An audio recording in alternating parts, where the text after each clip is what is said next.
Kita sudah mendengar bahwa ada operasi besar untuk tidak saja mengerdilkan Mas Ganjar, tetapi juga PDI Perjuangan.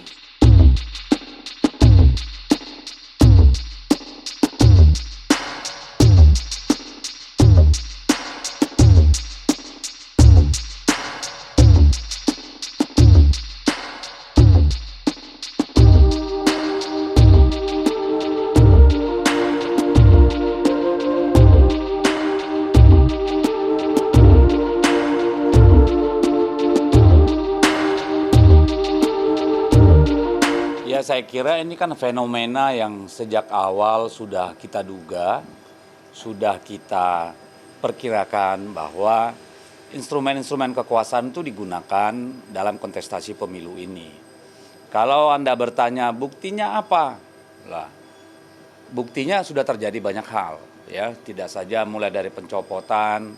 Misalnya kejadian yang terakhir ini, pencopotan itu kan di tempat di mana Mas Ganjar akan datang, ya. Itu tidak terjadi sebelum-sebelumnya, tetapi bersamaan dengan rencana kedatangan Ganjar ke kota itu di Pematang Siantar. Lalu kita dengar juga bahwa Mas Ganjar itu datang ke satu desa di Deli Serdang dan kemudian aparat desa di sana, kalau saya tidak salah ya, nanti kami sedang menunggu data yang valid, bahwa kemudian ditekan supaya tidak menerima Mas Ganjar menginap di desa itu. Dan untung ada salah satu pondok pesantren akhirnya justru mengajak Mas Ganjar menginap di sana. Nah, ini kalau menurut saya semakin jelas ya, bukan kita ingin curhat atau lebay gitu ya, tetapi kan kita memang sudah mengalami. Kita sudah mendengar bahwa ada operasi besar untuk tidak saja mengerdilkan Mas Ganjar tetapi juga PDI Perjuangan. Dan itu datang dari hierarki kekuasaan yang ada di negeri ini. Dan kita akan melihat lebih banyak kasus lagi terjadi karena memang sangat sulit membayangkan pemilu kali ini akan jurdil dan luber, akan fair untuk semua. Karena apa?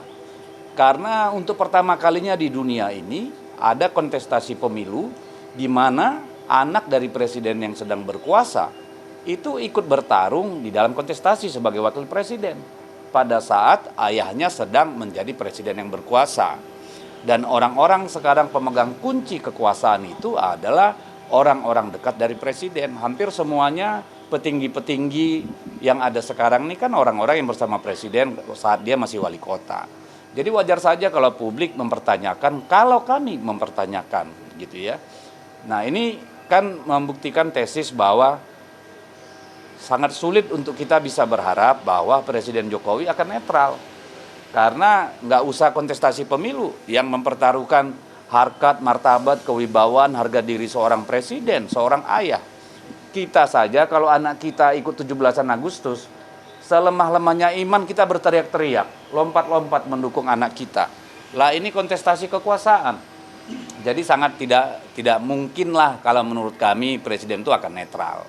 Kita bisa bilang bahwa ya nanti rakyat yang memilih, ya.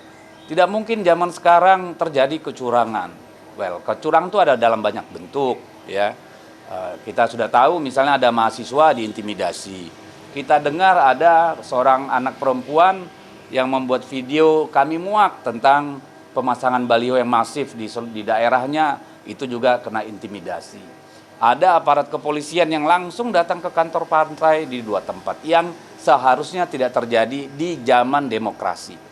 Ya. Karena partai politik itu adalah lembaga yang sah dan di tempat yang didatangi itu tidak ada aktivitas yang memerlukan kehadiran polisi. Ya, dan kalau soal memantau tidak perlu juga datang berombongan datang di depan kantor partai. Ini kan menurut kami sesuatu yang tidak pada tempatnya. Apakah kita masih bisa berharap kepada Kapolri misalnya untuk mereka netral? Kami sudah kehilangan harapan. Ya. Kami sudah kehilangan harapan dan silakan rakyat yang menilai. Kami hanya berharap sebenarnya Pak Jokowi sebagai seorang pemimpin yang akan menyelesaikan masa jabatannya setelah 2 periode sebagaimana diatur oleh konstitusi, meninggalkan legasi yang baik, meninggalkan peradaban politik yang baik, meninggalkan etika yang tinggi. Ini yang kita harapkan dari Pak Jokowi. Tetapi kita lihat sendiri kan Pak Jokowi sudah biasa meninggalkan janji-janjinya.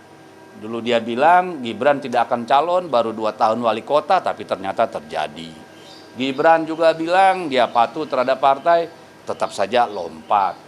Nah, kalau sekarang dibilang dijamin pemilu akan jujur dan adil, apa jaminannya bahwa itu akan terlaksana?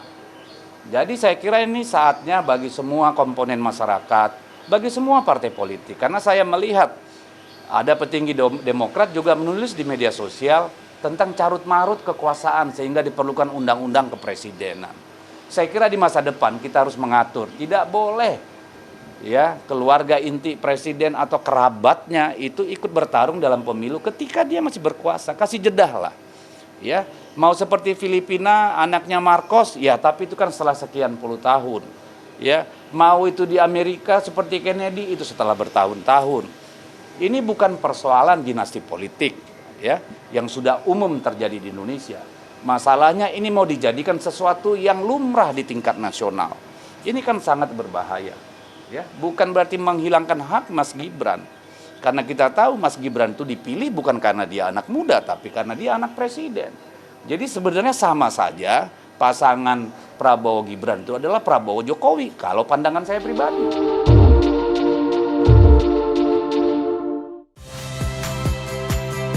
Saya Magister Tarigan. Saksikan program-program Kompas TV melalui siaran digital, pay TV, dan media streaming lainnya. Kompas TV, independen, terpercaya.